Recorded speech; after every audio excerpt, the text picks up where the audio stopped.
अस्सलाम वालेकुम और welcome to my channel. Aamir Ismail साहब हमारे साथ मौजूद हैं और अब तक हमारे इमिग्रेशन के हवाले से जो हो रहे हैं, तो thanks to Aamir Ismail and associates. ये कंसल्टेंसी कंपनी है जो हमें ये अवेयरनेस दे रही है, हमें ये इन्फॉर्मेशन दे रही है और हमारा फ़र्ज़ है जो हम आप तक पहुंचा रहे हैं। और गुफ्तगू की शुरुआत से पहले मैं चाहूँगी कि आप चैनल को सब्सक्राइब करें, कमेंट्स का आपको इंतज़ार रहेगा, ओवरऑल डिटेल्स भी आपको हम बताते हैं, ताकि जो सवाल मेरे जहन में नहीं है और अगर आपके पास हैं तो आप डायरेक्ट कॉल कर सकते हैं, मेल कर सकते हैं, आपको जवाब ज़रूर मिलेगा। आइए मुलाकात करवाते हैं आमिर इस्माइल साहब से। अस्सलाम वालेकुम। जी वालेकुम सलाम, thanks for having me again. Same है। मुझे आप बर्दाश्त कर रहे हैं, मेरे सवालात बर्दाश्त करें। No, no, I it's a hope pleasure. कि यू आर एंजॉइंग और I am thoroughly enjoying it. Yes. Thank you so much, my honour. अच्छा, मुझे अब तक हमने हर उस क्राइटेरिया पर बात की, हर उस टॉपिक पर बात की जिसके बारे में मुझे लगता है कि हमें पता होना चाहिए। अब मैं अब जानना चाहूँगी आपकी ऑर्गेनाइजेशन को लेकर कि अब तक हमने सिर्फ कनाडा की बात की, तो कनाडा के अलावा भी दूसरे दीगर ममालिक हैं कि जहाँ की कंसल्टेंसी के लिए हम आपको अप्रोच कर सकते हैं? जी हाँ, हम जो दीगर ममालिक हैं दुनिया में जो ऑफ़र करते हैं सिटीजनशिप डायरेक्टली या फिर residence by way of investment, उस पर हम डील करते हैं। यानी आप सरमायाकारी करना चाहते हैं किसी मुल्क में और कुछ ममालिक उसके एवज़ आपको या तो शहरियत देते हैं डायरेक्ट सिटीजनशिप या फिर परमानेंट रेजिडेंस देते हैं और फिर वो शहरियत में चेंज हो जाती है। उन ममालिक के नाम बताएं। तो मुख्तलिफ रीजन्स हैं। तो हमारे पास जो कैरिबियन रीजन है, जहाँ पे हम हैं कनाडा, उसके नीचे कैरिबियन रीजन है, उसमें मुख्तलिफ ममालिक हैं। डोमिनिका है, सेंट लूसिया है, सेंट किट्स एंड नेविस है, एंटीगा एंड बारबुडा है। ये वो ममालिक है जिन पे ब्रिटिशर्स ने हुकूमत की थी। हैं वो वेस्ट इंडीज़ के ममालिक, लेकिन उनके जो पासपोर्ट हैं वो बड़े हैवी ड्यूटी किस्म के हैं। उन पासपोर्ट की बुनियाद पे आप मुख्तलिफ ममालिक घूम सकते हैं वीज़ा फ्री। जैसे यूरोप तो आप पूरा ही घूम सकते हैं, एंटीगा पे और सेंट किट्स पे और दूसरे ममालिक पे।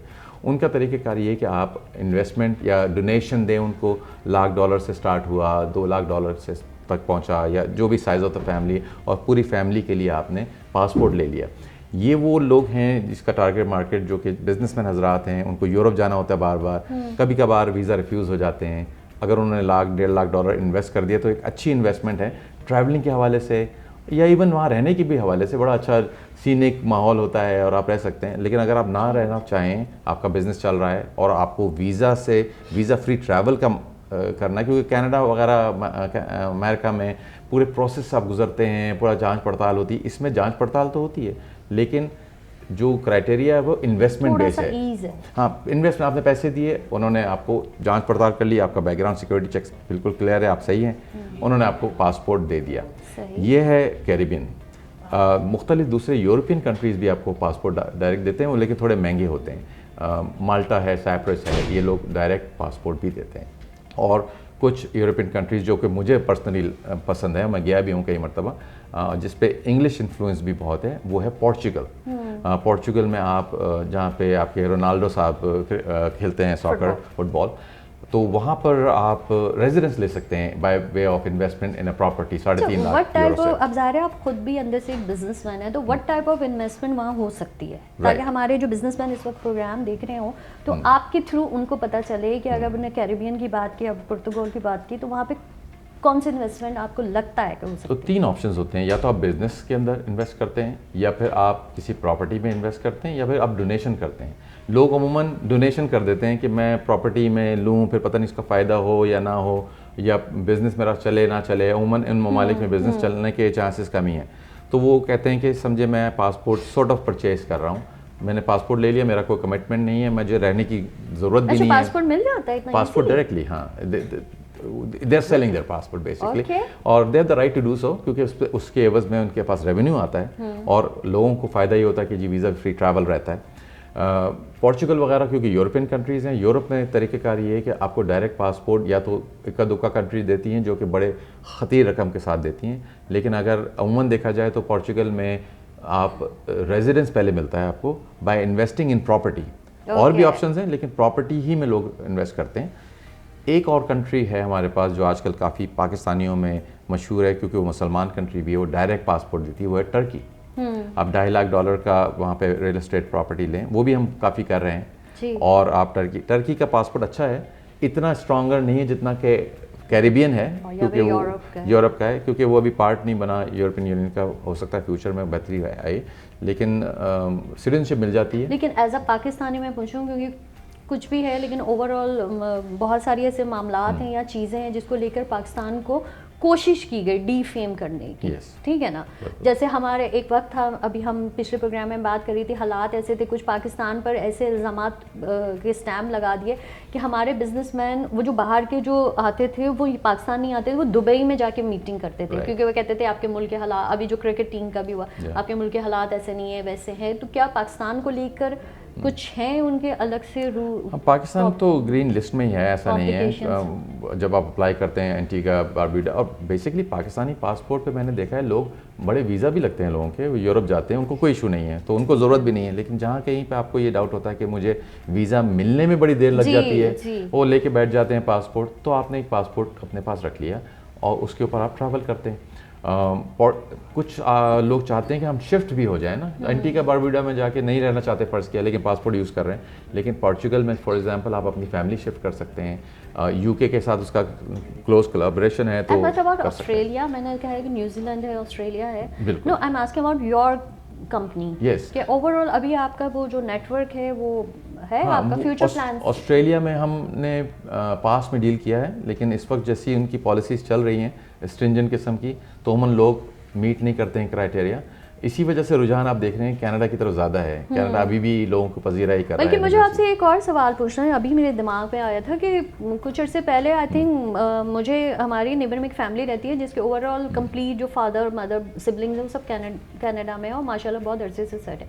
तो दे सेड कि कनाडा में कोई नया प्रोविंस उन्होंने ओरिजिनेट किया है और उसके लिए वो कह रहे हैं कि वो इमिग्रेशंस और वो सब बड़ी ईज़ रखी हुई है, बस वहाँ पे प्रॉब्लम ये है कि वहाँ पे ओवरऑल अदर प्रोविंस बहुत सर्दी है, मतलब आप बताएं। तो इस तरह की वो अट्रैक्शंस देते हैं अपने मुल्क को डेवलप करने के लिए? अगेन ये जो लोकल एजेंट्स हैं, आई डोंट नो ये कितना सही है, लोकल एजेंट आपको आपके जज्बात उभारने के लिए जी नया प्रोविंस नया कैसे आएगा? प्रोविंस तो हमेशा से है, कई सालों से है। और अगर ईज कर दिया है और खाली सर्दी ही प्रॉब्लम था, तो फिर तो कनाडा की आबादी बहुत बढ़ जानी चाहिए। नहीं, वो चाहते हैं कि 37 मिलियन पे नहीं होते। वो उस प्रोविंस को डेवलप करना है, तो दे वांट स्किल्ड लेबर्स और आप जाए तो वो कह रहे थे कि बहुत, जैसे आपने कहा ना, मुख्तलिफ प्रोविंस की मुख्तलिफ ईज है, फीस है, तो इस तरह कुछ आई थी न्यूज़। हाँ, वो इसलिए कि वो इसको इस तरह से पेश करना चाहते हैं कि जी ईज है, खुला हुआ है, पैसे दें। ऐसा नहीं होता, there is a selection criteria.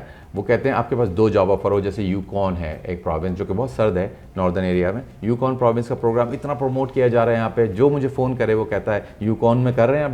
भाई मैं कर तो रहा हूँ, आपके पास 2 जॉब ऑफर्स हैं, आप करा के दीजिए जॉब ऑफर। कितने पैसे लेंगे आप जॉब ऑफर के? भाई charging money against fee is a very big crime, it is illegal, indictable offence. तो फिर आप कैसे, मतलब, लेकिन ये कि ये नहीं है। अगर ऐसा होता तो फ्लड गेट अगर खुले होते कनाडा के, तो हमारी आबादी 37 मिलियन नहीं होती, बहुत ज़्यादा होती, क्योंकि कनाडा बहरहाल एक सॉर्ट आफ्टर कंट्री है, अच्छा कंट्री है, हर कोई जाना चाहता है, तो फिर क्यों नहीं हर कोई पहुंच जाता। एशियंस तो बहुत गए, एशियन बहुत गए, इंडिया हो, बांग्लादेश, लेकिन क्राइटेरिया से गुजर के गए हैं। ऐसा नहीं है कि जी बस खुल गया है और पहुंच जाइए आप।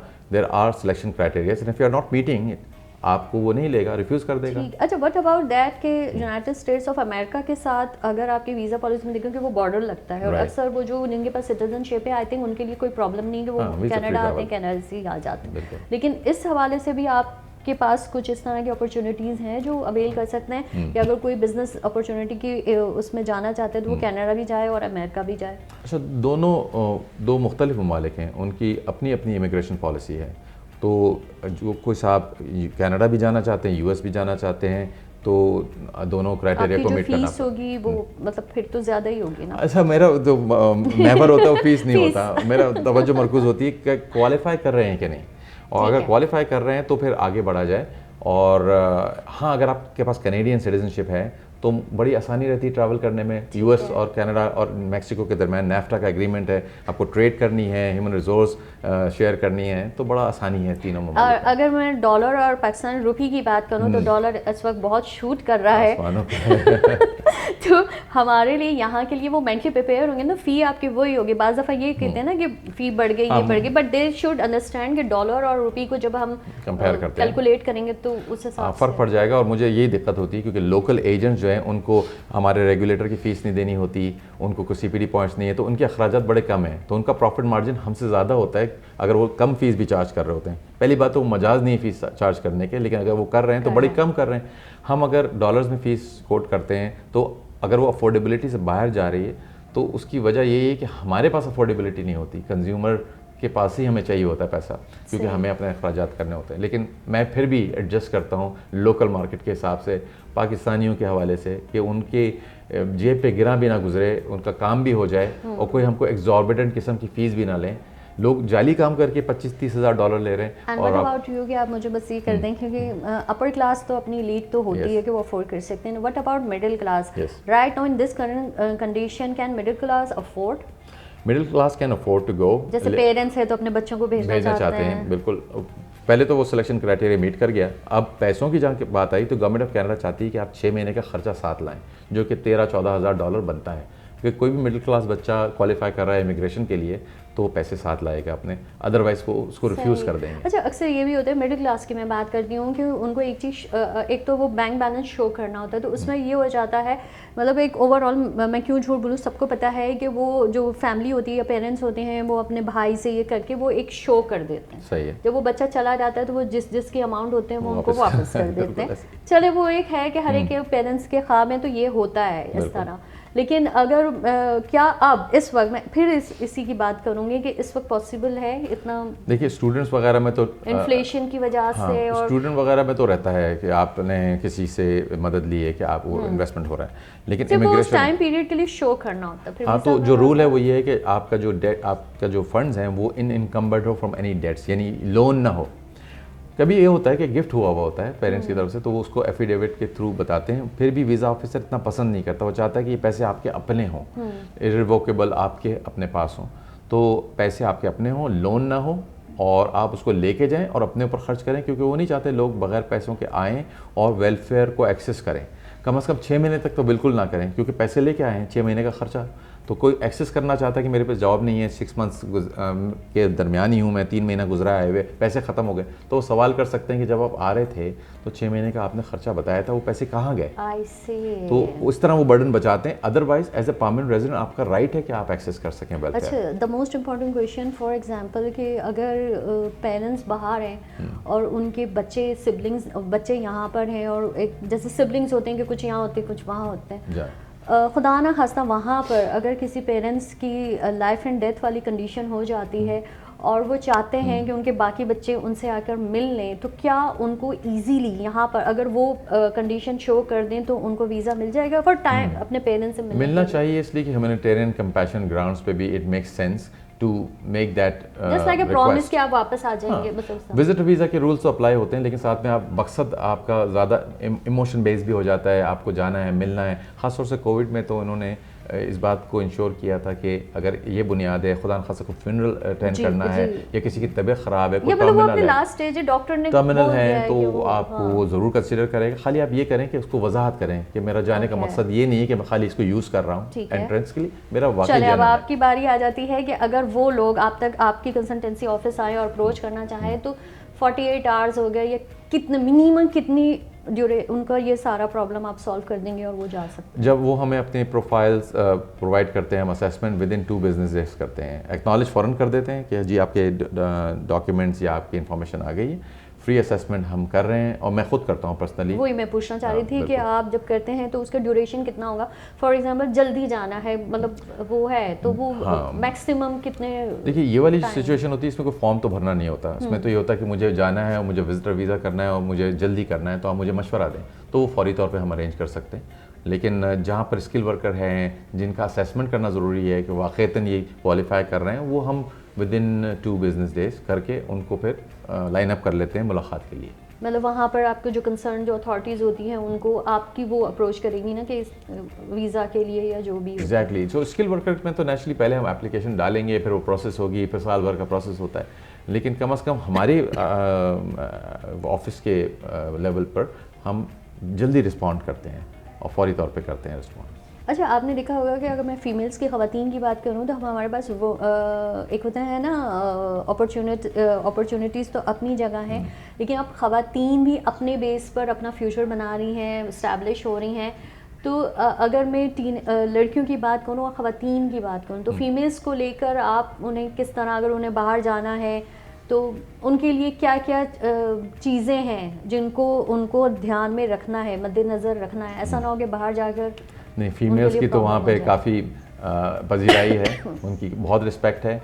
मैंने खुद अपनी 6 डॉटर्स रेज की हैं वहाँ पर। और नहीं, यहाँ से अगर कोई अपने बेस पे जाना चाह रही है, अपने बेस पे जाना चाहती हैं तो भी वहाँ पर पहुँचेंगी तो उनको वही रिस्पेक्ट और वही सपोर्ट और वही, लेकिन रूल्स उनके लिए वही हैं, रूल्स वही हैं।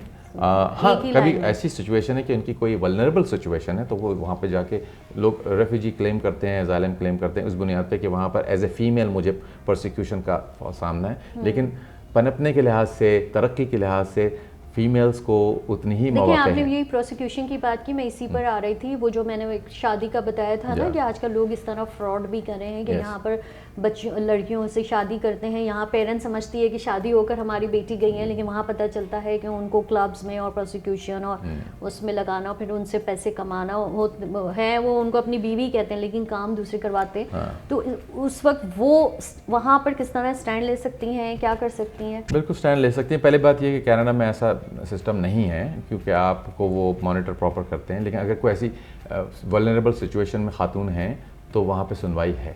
वो all they need to do is to step up and tell the authorities and then the person can be in big trouble. अमूमन डोमेस्टिक में भी कभी खुदा न खास्ता कि देर कभी हो जाता है, चिक हो जाती है, तो कभी खातून ने फ़ोन कर दिया तो the person can be in big trouble क्योंकि they would give the women all kind of support.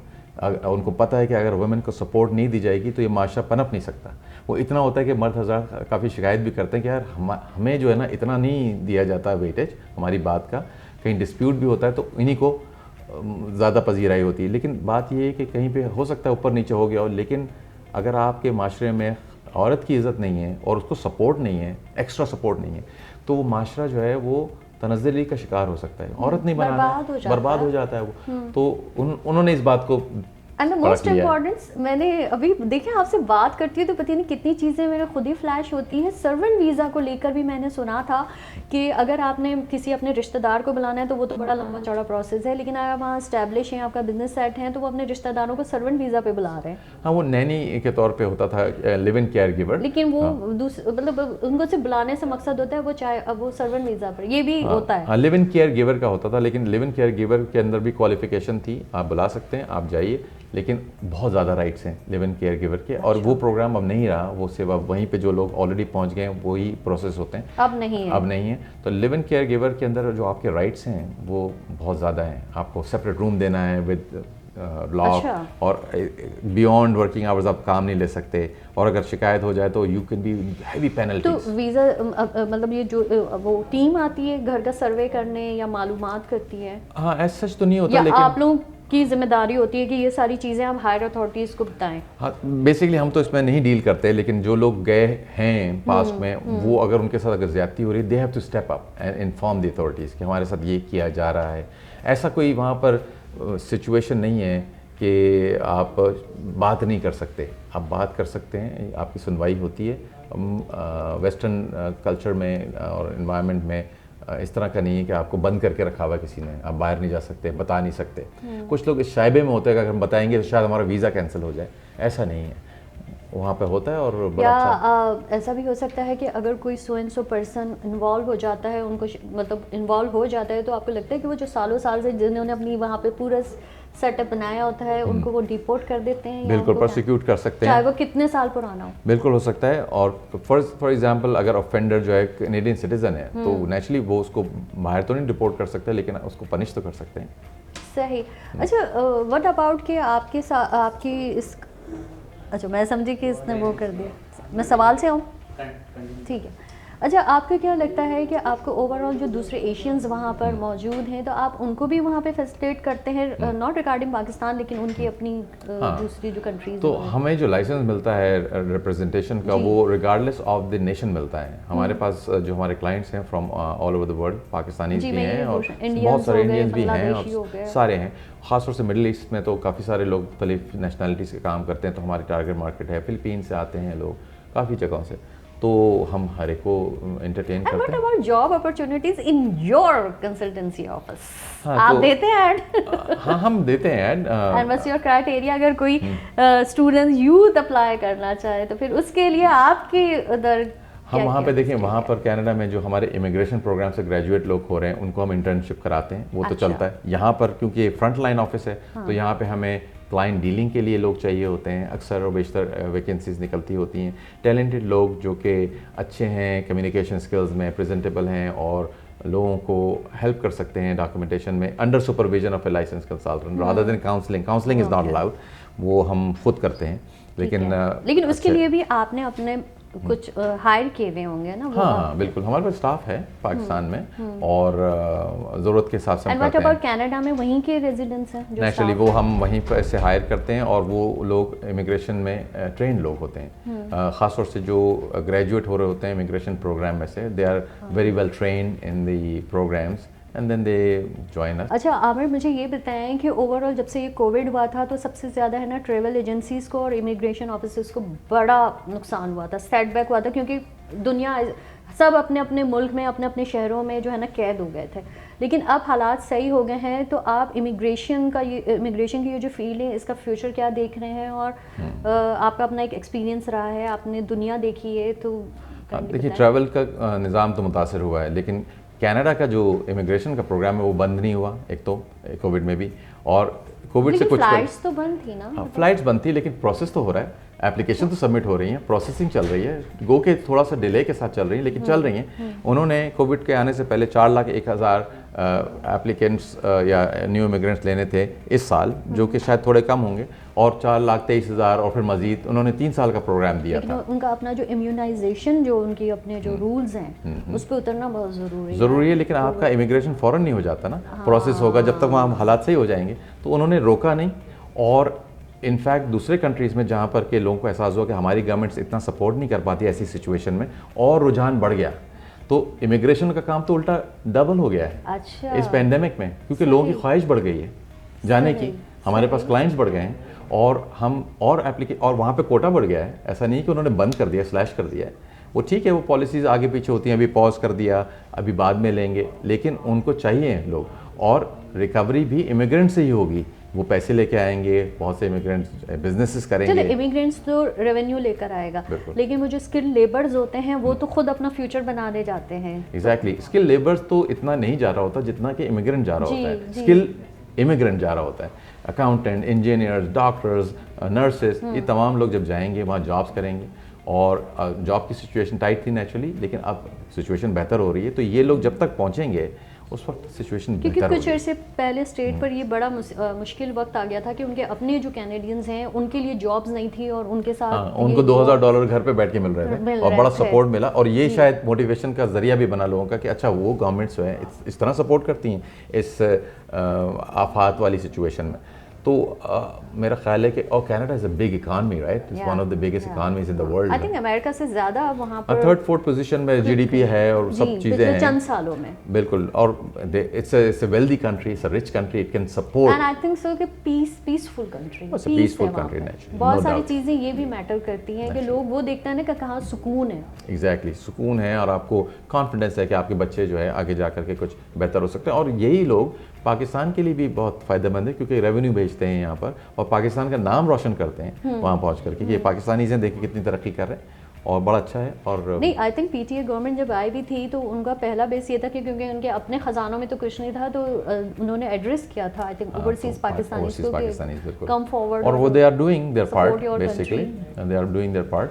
तो बहुत से लोग कहते हैं ब्रेन ड्रेन हो रहा है, और बिल्कुल वाक़तन ऐसा है, जब पाकिस्तान के पास पोटेंशियल है, पाकिस्तान बेहतर हो जाएगा तो इतना ब्रेन ड्रेन नहीं हुआ करेगा in future, but until such time may be लोग अभी भी जाना चाहेंगे, और कनाडा के डोर्स ओपन हैं उन लोगों के लिए जो कि स्किल हैं। लेकिन आपको नहीं लगता है कि आपकी ऑर्गेनाइजेशन के लिए बहुत कंपटीशन, अब बहुत 91 की बात करूं और अब की बात करूं तो कंपटीशन जी हाँ, कंपटीशन है, और लोकल एजेंट्स के साथ है, और उनके साथ हम कम्पीट कर ही नहीं सकते, बिकॉज जी $200 दे दीजिए, आपका काम हो गया, वीज़ा तैयार है। ऐसे ऐसे लोग हैं जो वीज़ा, रेप्लिका वीज़ा दे रहे हैं। In fact this was the case, मैं दुबई में भी मिल के आया हूँ, एक साहब ने बताया कि ये वीज़ा लोगों के लगा दिए पासपोर्ट पे, वो जा करके एयरपोर्ट पे खड़े हैं और वो कह रहे हैं भाई दिस इज़ फेक, और उन्हीं को अरेस्ट कर लिया, राइट। ये काम दुबई जैसे जगह पे हो रहा है, पर पाकिस्तान में तो अभी एक साहब आए थे जी, एक साहब हैं वो अपने आप को कैनेडियन हाई कमीशन का एम्प्लॉय बताते हैं और प्रिंट आउट्स दे रहे हैं वीज़ास के लोगों को, और लोग लाइन लगा करके उनके बंगले के बाहर खड़े हैं। वही बात हो गई व्यूअर्स, आप ये देखेंगे हमारे साथ यही मसला है कि हम बहुत जल्दी किसी पे भरोसा कर देते हैं। उसकी वजह ये है कि आपके पास नो हाउ नहीं है, आपके पास वो इन्फॉर्मेशन नहीं है जो आपको पता होनी चाहिए कि सामने वाला अगर आपको बहुत सारे क्या कहते हैं ख्वाब दिखा रहे हैं तो आपको उस पर ट्रस्ट करना है कि नहीं करना। Thank you so much Aamir Ismail, बहुत अच्छा लगा आपके साथ ये डिटेल में हमने जो पार्ट्स किए हैं, एंड आई होप कि जो कोशिश आपने की है, जो कोशिश मैंने की हैं, वो उसके लिए एक तो अल्लाह ताला हमारी इस नेकी को कबूल करे, और दूसरा इस इंफॉर्मेशन से, इस प्रोग्राम से आपको बहुत हद तक ये पता चल गया होगा, चल जाए या पता चल गया होगा कि कहाँ पर आपने अप्लाई करना है और कहाँ पर अगर आपको धोखे से बचना है तो उन लोगों के ख़िलाफ़ आई थिंक एक कंप्लेंट तो फाइल होनी चाहिए। या बिल्कुल होनी चाहिए, और I wish all of you best of luck. Thank you for giving me the opportunity to appear in your programme. इंशाल्लाह विल बी माय प्लेजर। और आपकी ज़िम्मेदारी है कि आपने सब्सक्राइब करना है, क्योंकि हम आने वाले दिनों में इसी तरह के एक्सपर्ट्स और ऐसी शख्सियात से आपकी मुलाकात करवाएंगे जो मुख्तलिफ शोबाए ज़िंदगी मुख्तलिफ शोबाए हाथ ज़िंदगी में, कोशिश करती हूँ कि अच्छी उर्दू बोलूँ, उससे उनका ताल्लुक़ होगा और जो मेरे लिए और आपके लिए एक आगाही का बाइस बनेंगे। सब्सक्राइब करना है, लाइक करना है, कमेंट करना है और इन लिंक्स को शेयर करना है अपनी रिस्पॉन्सिबिलिटी समझकर। Thank you so much. अल्लाह हाफ़िज़।